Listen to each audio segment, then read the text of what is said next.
उल्टा चोर कोतवाल को डांटे।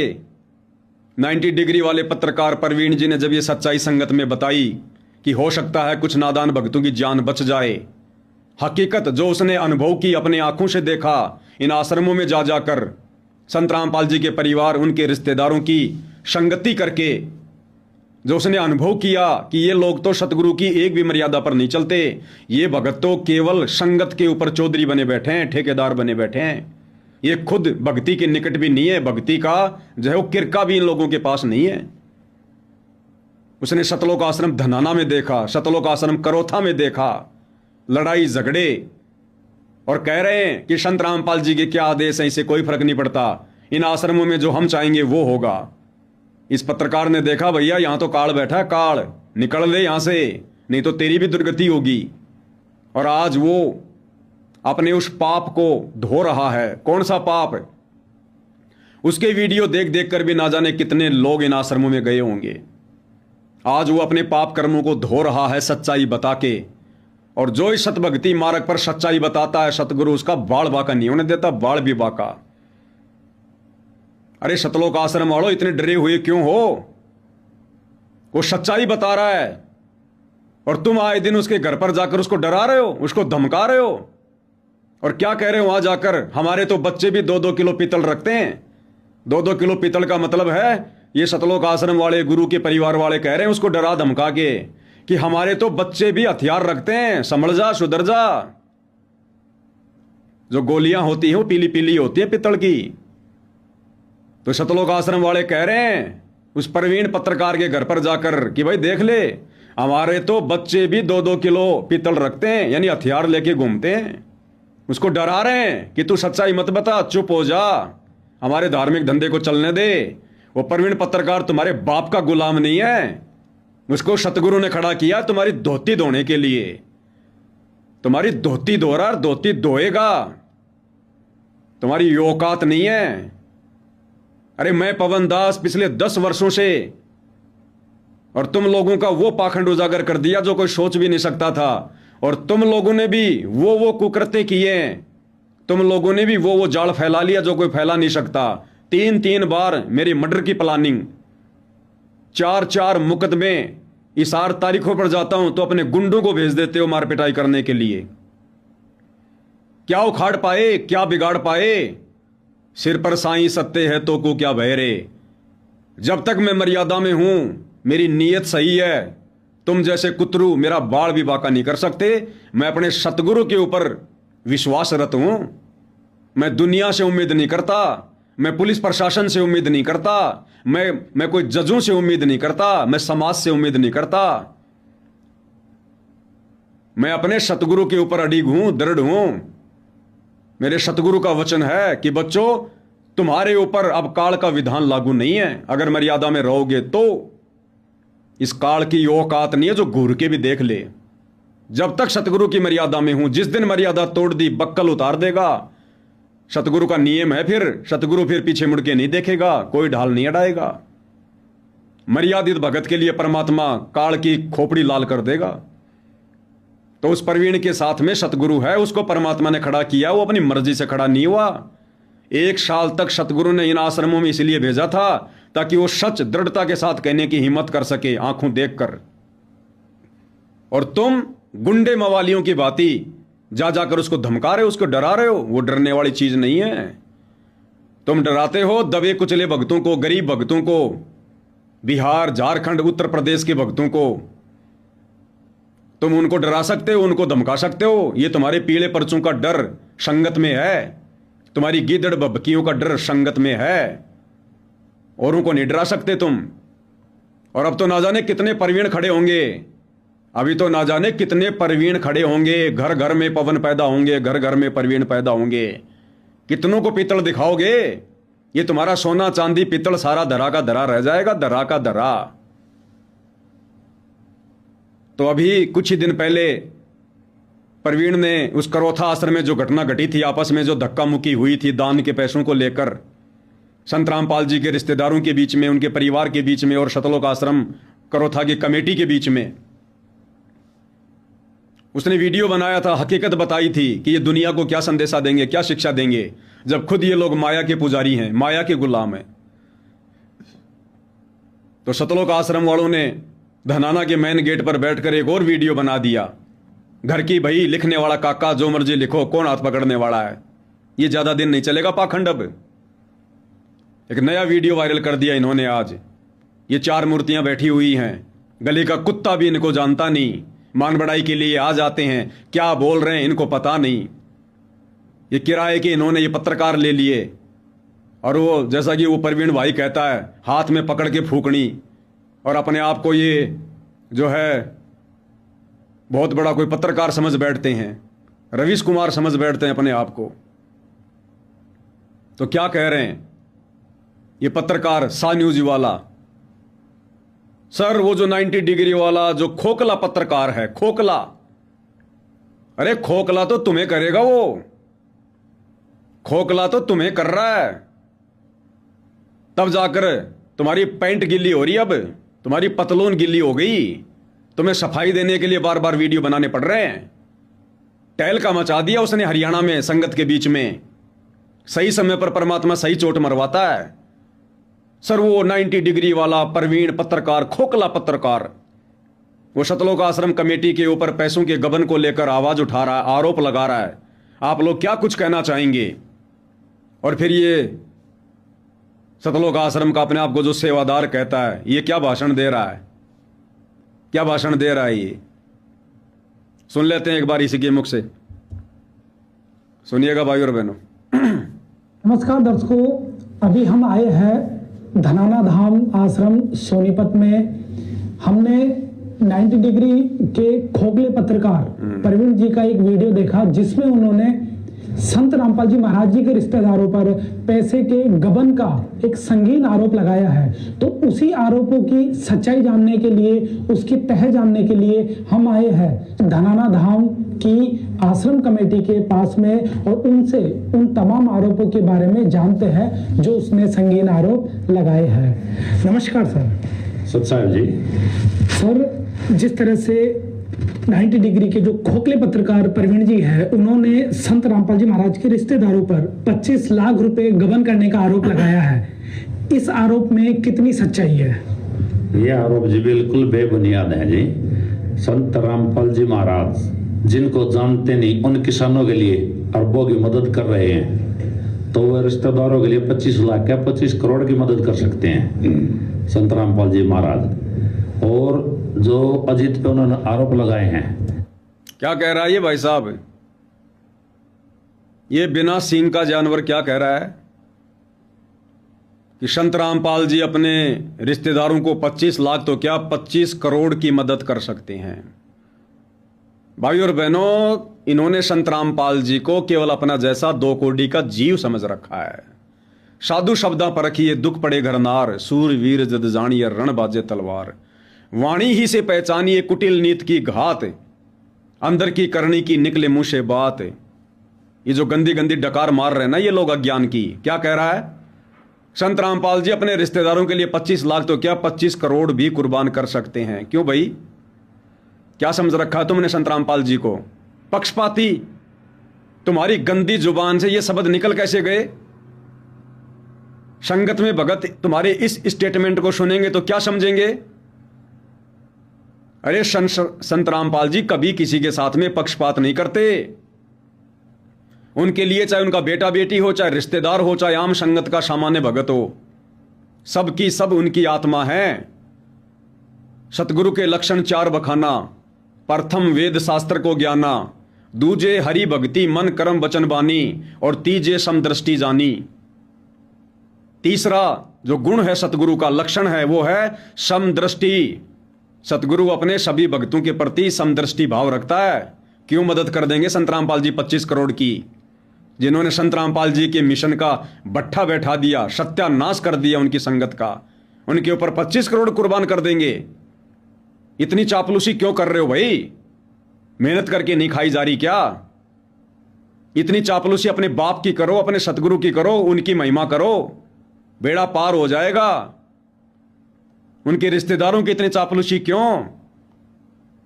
क्योंकि दान धर्म के बलबूते पर तुम्हारे बच्चे पल रहे हैं, तुम्हारा पेट भर रहा है, तुम्हारी मौज मस्ती के साधन आ रहे हैं, चापलूसी तो करोगे। कह रहा संत रामपाल जी अपने रिश्तेदारों की तो 25 करोड़ की मदद कर देंगे। ऊपर से टपके हैं क्या उनके रिश्तेदार? कौन है उनका रिश्तेदार? क्या समझ रखा है तुमने गुरुदेव को? मां के गर्भ से जन्म लेकर जेल में लिपट कर आया हुआ कोई आम व्यक्ति है क्या? कौन रिश्तेदार है? ये परमेश्वर है, परमेश्वर, परमात्मा, पूर्ण ब्रह्म। तुम्हारी आंखें फूटी पड़ी अभी, इस माया ने तुम्हारी आंख फोड़ दी। गरीब माया का रस पिए कर हो गए डामाडोल। तुम डामाडोल हो चुके हो, तुम्हें सतगुरु की पहचान भी याद नहीं रही। अरे किसे कहते हैं सतगुरु? ना सतगुरु जननी जने और जाके माना बाप, पिंड ब्रह्मण से रहित है नावा तीनू ताप। सतगुरु कभी किसी मां के गर्भ से जन्म नहीं लेता। जब सतगुरु रामपाल जी ने मां के गर्भ से जन्म नहीं लिया तो रिश्तेदार कहां से आ गए? रिश्तेदार कौन हो गए? थोड़ा बहुत बुद्धि विवेक से काम लो। अपने रिश्तेदारों को तो 25 करोड़ भी दे देंगे। अरे क्यों अपने सतगुरु को देश और दुनिया के सामने पक्षपाती साबित कर रहे हो तुम?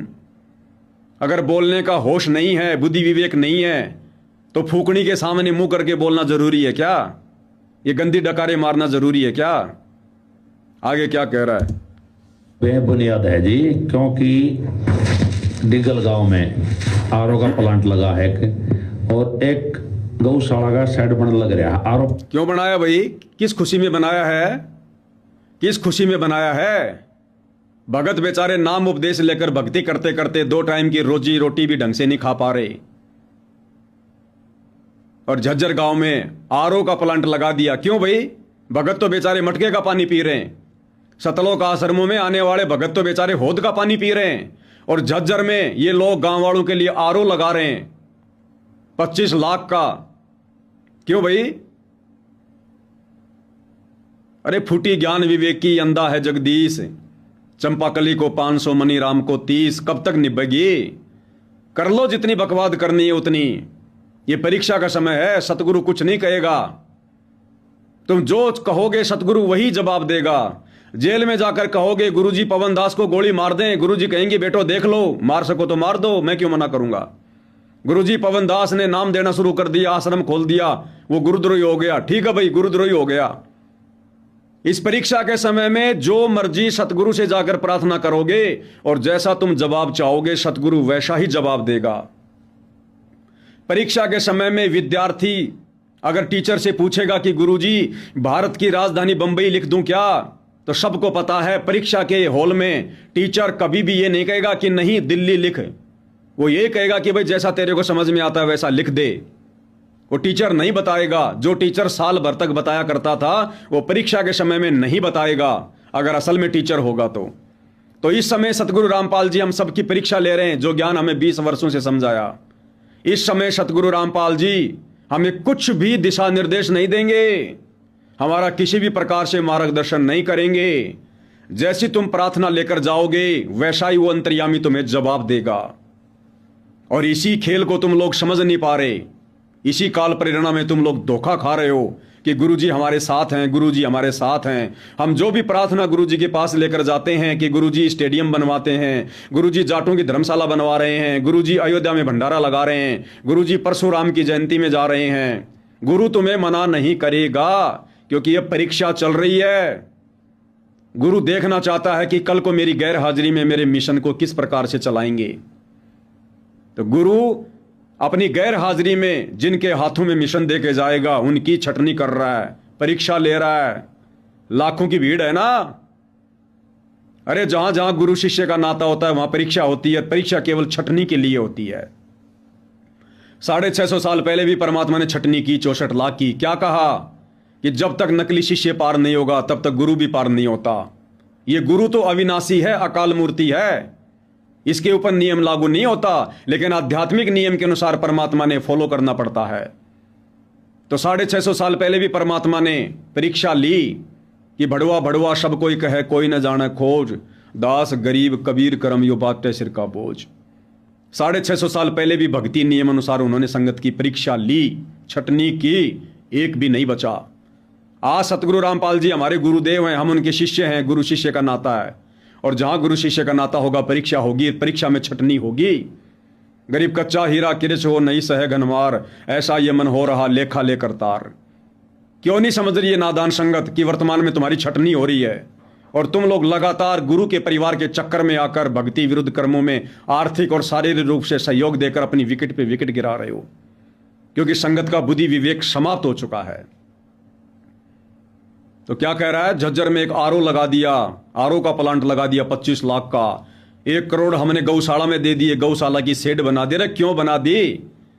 अरे वो गाय क्या है, वो एक जानवर है और परमात्मा ना गाय में कोई भेद करता ना भैंस में कोई भेद करता। सत्संग नहीं सुनते क्या? एक सत्संग में गुरुदेव ने क्या बताया, एक भगत सतगुरुदेव जी के पास गया जब गुरुदेव आशीर्वाद दिया करते थे, तो उस भगत ने कहा कि गुरुजी क्या मैं रोजाना गाय को चारा डाल सकता हूं? क्योंकि पहले उस भगत की आदत थी, धार्मिक होने के कारण वो गाय को चारा डाला करता था। तो उसने सतगुरु रामपाल जी से साक्षात सतलोक आश्रम बरवाड़ा में जाकर प्रार्थना की कि गुरुदेव मैंने नाम ले लिया, आपका भगत बन गया, क्या मैं गाय को चारा डाल सकता हूं? तो सतगुरु रामपाल जी ने आदेश दिया कि भैंस से तेरी क्या दुश्मनी है?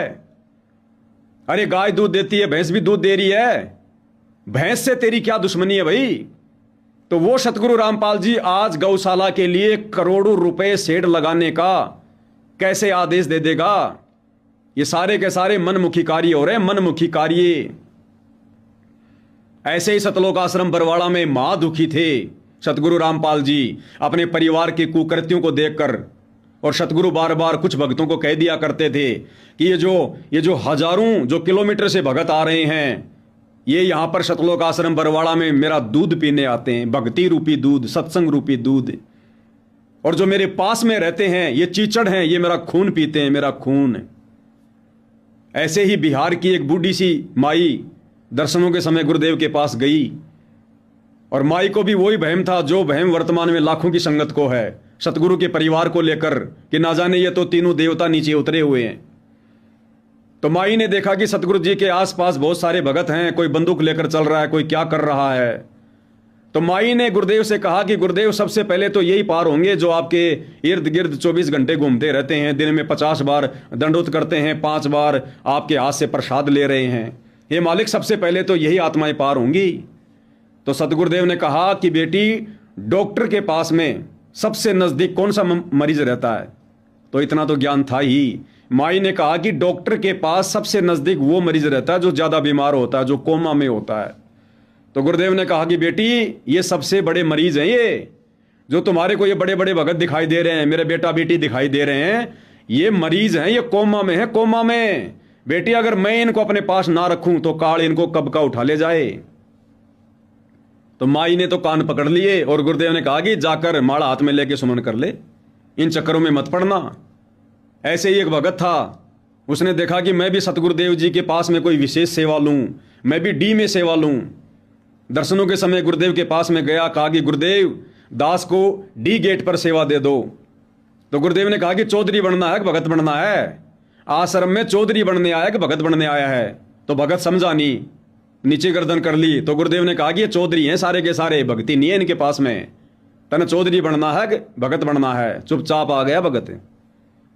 ऐसे ही जो करौथा कांड हुआ था उसके मुकदमों के सिलसिले में दिल्ली से एक भगत था, वकील भी था, सुरेश, बेचारा बार बार जम्मू आया करता था, कभी कहां जाया करता था मुकदमों में, जो मुकदमे झूठे गुरुदेव पे लगे हुए थे। और ये आश्रम वाले कोई सहयोग नहीं किया करते थे। गर्मी का टाइम था, बेचारा पसीने में पसीने सतलोक आश्रम बरवाड़ा में आया और सीधा सीधा डी गेट में गया, हॉल में जहां गुरुदेव बैठे हुए थे एक चेयर पर। आसपास में ये सारे मुख्य मुख्य भक्त खड़े थे, सारे महेंद्र जी, बलजीत जी, रामनिवास छावड़ा, ये सारे के सारे मैन मैन भगत खड़े हुए थे, राजेंद्र भटगांव, ये राज कपूर।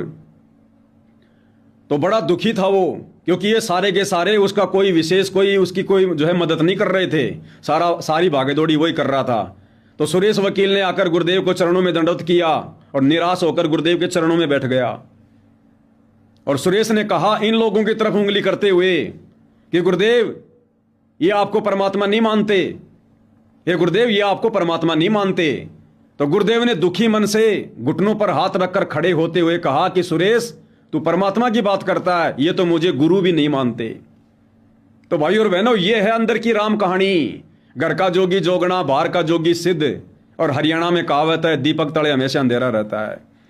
तो ये नादान संगत जो वर्तमान में इन सतलोक आश्रमों में जा रही है गुरु की गैर हाजिरी में, अरे बिना दुल्ले के बारात किस काम की? हमारा दुल्ला तो हिसार जेल में बैठा है, तुम बाराती आश्रमों में क्यों धक्के खा रहे हो? 2 टाइम की रोटी भक्ति करोगे, भगवान तुम्हें तुम्हारे घर पर भी दे देगा। अरे मर्यादा में रहकर भक्ति करनी है, सत्संग तुम्हारे घर पर भी हैं, फोटो तुम्हारे घर पर भी हैं, दंडोत अपने घर पर भी कर सकते हो। आश्रमों में जाकर तुम क्या करते हो? कौन से साक्षात वहां परमात्मा बैठे हैं? अपना अनमोल कीमती समय ही बर्बाद करके आते हो। अगर तुम ये कहते हो कि हम सत्संग सुनने की दृष्टि से जा रहे हैं, तुम अपने साथ में धोखा कर रहे हो। अगर तुम सैकड़ों किलोमीटर जाकर 10-10, 12-12, 15-15 घंटे की यात्रा करके अगर तुम ये कहते हो कि हम इन आश्रमों में सत्संग सुनने जा रहे हैं, ये बकवाद है। सत्संग तुम्हारे घर पर भी हैं, तुम्हारे मोबाइल में भी हैं, टीवी चैनल पर भी आ रहे हैं। तुम अपने घर पर 2 घंटे बैठ के सत्संग नहीं सुन सकते और तुम कहते हो कि 15-15 घंटे की यात्रा करके हम आश्रमों में हम लोग सत्संग सुनने जा रहे हैं। तुम बकवाद करने जा रहे हो। 2-3 महीने में एक बार घूमने की दृष्टि से जा रहे हो, लड्डू जलेबी के चक्कर में जा रहे हो तुम। तो क्यों अपने साथ धोखा कर रहे हो और क्यों अपने भगवान के साथ विश्वासघात कर रहे हो? परमात्मा कहते हैं, कबीर साईं मिल लेंगे पूछेंगे कुशलात, आदि अंत की सब कहूं अपने दिल की बात। अरे क्या जवाब दोगे? आने वाले समय में गर्दन नीची करके खड़ा होना पड़ेगा सतगुरु के सामने। जो जो गलतियां, जो जो भक्ति विरुद्ध कर्म आप आम नादान संगत वालों ने सतगुरु रामपाल जी के कलयुगी परिवार, उनके रिश्तेदारों के, इन कोऑर्डिनेटरों के चक्कर में आकर, बहकाव में आकर जो तुम लोगों ने जो कर दिए हैं, मर्यादाएं अपने खंड खंड कर दी हैं। तो ना तो सतगुरु रामपाल जी का किसी गौशाला में कोई आरओ लगाने का आदेश, उनके भगत तो बेचारे आश्रमों में हौद का पानी पी रहे हैं, और सतगुरु आरओ लगवाएगा उस गौशाला में या दूसरी जगह पर। जो लोग भक्ति नहीं करते, जो परमात्मा से दूर हैं, उनको तो सतगुरु आरओ का पानी पिलाएगा और अपने भक्तों को नीचे हौद में जिसके अंदर मेंढक कूदते हैं उसका पानी पिलाएगा। भक्तों, तुम्हारी बुद्धि भ्रष्ट हो गई है। ये सारा का सारा खेल मान बढ़ाई का है। सतगुरु रामपाल जी का परिवार ये चौधरी बन के रहना चाहता है। ये मान बढ़ाई का खेल है। ये लोग भगत नहीं है, भक्ति के निकट भी नहीं है। तो कोई आदेश नहीं है सतगुरु रामपाल जी परमेश्वर जी का। आगे क्या कह रहा है? 1 लाख का खर्चा आया है और गौशाला में कम से कम 1 करोड़ का खर्चा आया है। वो सारी सेवा अजीत के माध्यम से हो रही है और धनाना धाम कमेटी अजीत के द्वारा वो सेवा करवा रही है और उसको सेवा राशि धनाना धाम से दी जाती है। सारा एक हिसाब हमारे पास उस चीज का है जी। यहाँ पे संत रामपाल जी के आदेश से सारी सेवा बिल्कुल सुचारू रूप से हो रही है। इसको तो बेवजह ईर्षा हो रही है, बेवजह ईर्षा हो रही है। ये पत्रकारी नहीं कर रहे, ये दिमाग में इनके कुछ और ही आ रहे हैं जी। तो सर, एक आश्रम के बाहर का व्यक्ति संत रामपाल जी के रिश्तेदारों पर आरोप लगता है, आखिर उसका क्या उद्देश्य है? वो क्यों आश्रम को टारगेट करके और इस तरह के झूठे और बेबुनियाद आरोप लगा रहा है? ये परवीन लाहौत हैं जी, 90 डिग्री वाले। ये शायद गुरुद्रोहियों के संपर्क में हैं, उनकी भाषा बोल रहे हैं। जैसे गुरुद्रोही हो रहे हैं जो संत रामपाल जी से नाम दीक्षा ले गए पहले, वे अब उनके अनुयायी के खिलाफ बोलते हैं गुरुद्रोही। कुछ ऐसे ही इनकी कुछ भाषा लगी हमें। ये टारगेट बनाता रहता है भक्तों को जी। तो सर, जो उसने 25 लाख रुपए का जो आरोप लगाया है, तो आखिर उस आरोप के बारे में और क्या कहना चाहेंगे आप? 25 लाख का जो उसने आरोप लगाया है वो बेबुनियाद है जी। संत रामपाल जी महाराज ने आपने देखा होगा, पीछे आपने एंकरिंग भी की थी। गांव में किसी में 1 करोड़ के पाइप दिए, किसी में 50 लाख के दिए और बहुत सारे गांव में दिए, 400-500 गांव में दिए। संत रामपाल जी महाराज ने पाइप कम से कम अरबों के पाइप दिए हैं और संत रामपाल जी महाराज के रिश्तेदार हैं और उनको संत रामपाल जी महाराज 25 लाख का गमन का आरोप लगा रहे हैं। 25 करोड़ भी दे सकते हैं। इसमें उसको क्या दिक्कत है? अगर भाई 25 लाख का गमन करके उसको क्या दिक्कत परेशानी है? वो हिसाब लेने वाले धनाना धाम कमेटी की सेवा हमारे गुरुदेव संत रामपाल जी महाराज ने हमारी लगाई हुई। हम सभी चारों धनाना धाम सतलोक आश्रम कमेटी के सेवादार हैं। ये सेवा गुरुदेव ने हमारी लगाई हुई थी। ये तो बेबुनियाद आरोप लगा रहे हैं जी, मिथ्या आरोप है। यानी ये जो आरोप उसने लगाए हैं वो सरासर निराधार है और आपके पास सारे पैसे का हिसाब होता है? बिल्कुल जी, 1-1 पैसे का हिसाब है जी, 1-1 पैसे का। ये सेवा अजीत के द्वारा हो रही है डिगल गांव में और इसके बाद बराना गांव में भी गौ घाट बनेगा, आरओ लगेगा, वो भी अजीत दास के द्वारा सेवा होगी सारी, पैसे अजीत के द्वारा जाते हैं सारे जी। भाई और बहनों, ऐसा कुछ भी नहीं है, मन गढ़ंत बातें हैं। 90 डिग्री वाले पत्रकार ने जो भी सवाल उठाए हैं बुनियादी हैं। अब बेबुनियादी सतलोक आश्रम वालों को लग रहे हैं क्योंकि इनके पास जवाब नहीं है। 90 डिग्री वाला बंदा खुलेआम कह रहा है कि तुम लोग तो दुनिया का सुलझड़ा करवाने के लिए पंचायतों में जा रहे हो ना। एक पंचायत रख लो इसी मैटर के ऊपर जो क्रोथा आश्रम में हुआ था, जो वाद विवाद हुआ था, जो लाखों रुपये के लिए। और कह रहा बंदा कि मैं आऊंगा, अपना पक्ष रखूंगा, सारी बातें खोल खोल के रखूंगा। रखो एक पंचायत भक्तों के आपस में। क्यों नहीं रख रहे? क्यों डर रहे हो भाई? क्यों सहमे हुए हो? लाओ सच को सामने, हम भी देखें क्या सच है क्या झूठ है, तुम गलत हो या फिर वो गलत है।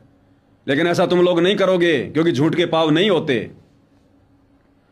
जब ये सतलोक आश्रम में आता था, तुम्हारी अन्नपूर्णा मुहिम के वीडियो दिखाता था, तब तो 90 डिग्री वाले से बढ़िया कोई पत्रकार नहीं। और आज जब इसने सवाल खड़े कर दिए जायज, तो तुम्हारे को गुरुद्रोहियों के संपर्क में लग रहा है। जो सच कह दे वो गुरुद्रोही या फिर गुरुद्रोही के संपर्क में। ये बढ़िया फॉर्मूला अपनाया तुम लोगों ने। अब दाढ़ निकलेगी, निब्बे जब तक निबण दे, निब्बे जब तक निबण दे, कब तक निब्बेगी? अब तो एंड का समय आ गया। 2028 युग परिवर्तन है, उससे पहले पहले परमात्मा दूध का दूध पानी का पानी कर देगा। और अपने मुंह से बोल के नहीं करेगा। सतगुरु कभी पंचायत लेके नहीं बैठता, सिर में दर्द नहीं करता सतगुरु। सतगुरु ने विधान बना रखा है, जो विधान के अनुसार चलेगा इस भक्ति पर वही टिक पाएगा अंत तक। आने वाले 2 से 3 वर्षों में जैसे गधे के सिर से सींग गायब, ऐसे सतलोक आश्रम वाले तुम भक्ति से गायब हो जाओगे। तुम्हारे इतने कर्म बिगड़ चुके हैं, इतने कर्म फूट चुके हैं। सतगुरु आने के बाद पंचायत लेके नहीं बैठेगा कौन सही कौन गलत है। सतगुरु के आने से पहले पहले तुम्हारे कर्म डिसाइड कर देंगे, परिणाम सबके सामने होगा। सतगुरु कभी दोषी नहीं होता और ना कोई सतगुरु को दोष दे सकता। जिस प्रकार टीचर साल भर तक पढ़ाता है और परीक्षा के समय यदि कोई बच्चा फेल हो जाता है तो कोई भी माता पिता टीचर को दोष नहीं देता है। कोई माता पिता टीचर को दोष नहीं देते कि तूने हमारा बच्चा फेल कर दिया। तो सतगुरु को कभी दोष नहीं होगा।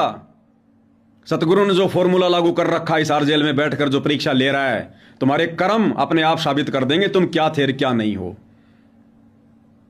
तो सारे के सारे बेबुनियादी आरोप। अगला कह रहा है जाओ उसके सामने, करो मीटिंग, रखो पंचायत, दूध का दूध पानी का पानी हो जाएगा। क्यों डरते हो तुम लोग?